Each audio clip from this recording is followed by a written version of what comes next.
Hello guys, welcome to study and news hub channel. तो आज की इस वीडियो में हम CCSE and AP 2020 BSc 5th सन दिसंबर 2023 मैथमेटिक्स का जो हमारा क्वेश्चन पेपर चल रहा था number theory and game theory book का, उसकी सॉल्यूशन से कंटिन्यू करेंगे। तो इसमें हमारा सेक्शन में वेरी शॉर्ट आंसर टाइप चल रहा था। क्वेश्चन नंबर 1, 2 और 3 हो चुका था और क्वेश्चन नंबर 4 है define zero sum game and 2 persons zero sum game. Zero sum game और 2 व्यक्ति जीरो सम गेम को परिभाषित कीजिए। तो जीरो सम गेम क्या होता है, उसकी दो डेफिनेशन लिखी है यहाँ। आप कोई सी भी लिख सकते हैं, चाहे तो दोनों भी लिख सकते हैं अगर आपके पास टाइम है और आपको याद है। तो जीरो सम गेम क्या होता है? A game is said to be a zero sum game if the sum of payments to all competitors after a play of the game is restricted to be zero. किसी भी game को zero sum game कब कहेंगे? अगर जो भी payment दी जा रही है सभी कॉम्पिटिटर को, तो जब लास्ट में देखे तो वो जीरो आनी चाहिए। यानी किसी में प्लस होगी, किसी में माइनस पेमेंट, यानी किसी से लेंगे किसी को देंगे, तो लास्ट में वो जीरो आना चाहिए, तो वो हमारा जीरो सम गेम होगा।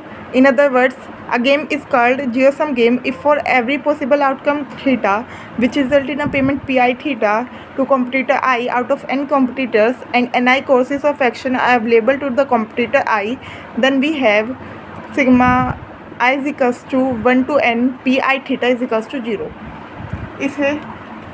इसी चीज़ को मैथमेटिकल वे में लिख दिया। क्या किसी गेम को जीरो सम गेम कब कहेंगे? ये मानो हमारे पास थीटा आउटकम है और उस थीटा आउटकम से हमें कितनी पेमेंट देनी पड़ रही है आई कॉम्पिटिटर को? pi theta. कितने कॉम्पिटिटर है? Out of n competitor. और उसके पास कितने एक्शन अवेलेबल है? ni। आई कॉम्पिटिटर है कोई और पॉसिबल आउटकम थीटा है, जिससे आई कॉम्पिटिटर को pi थीटा पेमेंट मिल रही है और टोटल n कॉम्पिटिटर है।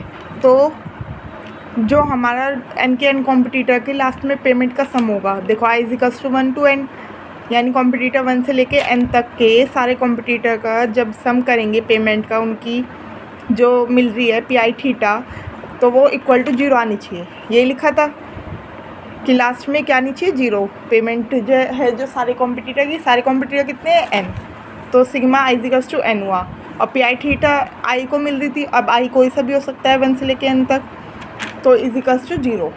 इन सब का सम लास्ट में 0 आना चाहिए। जीरो सम गेम हो गया। अब 2 persons zero sum game. The 2 person zero sum, वो जीरो सम गेम्स, अच्छा जीरो सम गेम्स की तो डेफिनेशन है। The 2 persons games in which the algebraic sum of gain of both the players is 0 are called 2 person zero sum games. 2 जनों का game होना चाहिए, 2 person game होना चाहिए, जिसमें जो अलजेब्रिक सम करेंगे लास्ट में कि किसको कितना प्रॉफिट हुआ, तो वो लास्ट में 0 आनी चाहिए। क्योंकि अगर एक को प्रॉफिट हो रहा है तो दूसरे को एक तरह से लॉस हो रहा है, तो एक को प्लस में गेन होगा और एक को माइनस में, तो दोनों को ऐड करेंगे तो 0 आ जाएगा। तो वो 2 पर्सन जीरो सम गेम हो गया, यानी लास्ट में आना 0 ही है। अब बट 2 पर्सन के बीच में है, तो उनका जो गेन है वहाँ पेमेंट था आई का, तो सबका सिग्मा कर लिया। तो यहाँ 2 ही है, तो दोनों प्लेयर का जो अलजेब्रिक सम है गेन का वो 0 आना चाहिए। दूसरी डेफिनेशन क्या है इसी की? In other words, a game with only 2 players in which the gains of 1 player are the losses of another player is called 2 persons zero sum games और रेक्टेंगुलर गेम्स। अब देखो, अगर 2 पर्सन खेल रहे हैं तो अगर किसी को एक को गेन हुआ तो दूसरे को लॉस ही होगा, तभी तो वो 0 बैठेगा। अगर किसी को +1 का फ़ायदा हो तो दूसरे को -1 का हुआ नुकसान।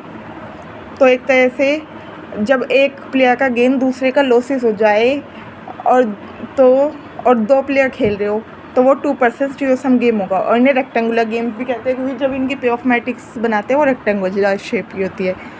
तो इस वीडियो के लिए गाइस इतना ही। मिलते हैं नेक्स्ट वीडियो में नेक्स्ट क्वेश्चन के साथ। Like, share, comment, subscribe and don't forget to press the bell icon, ताकि मेरी वीडियोस आप सभी के पास सबसे पहले पहुँचे। Stay tuned with study and news hub. See you in the next video. ज़्यादा से ज़्यादा बच्चों के साथ शेयर करें ताकि उनका बेनिफिट हो। Thank you so much. Bye bye guys.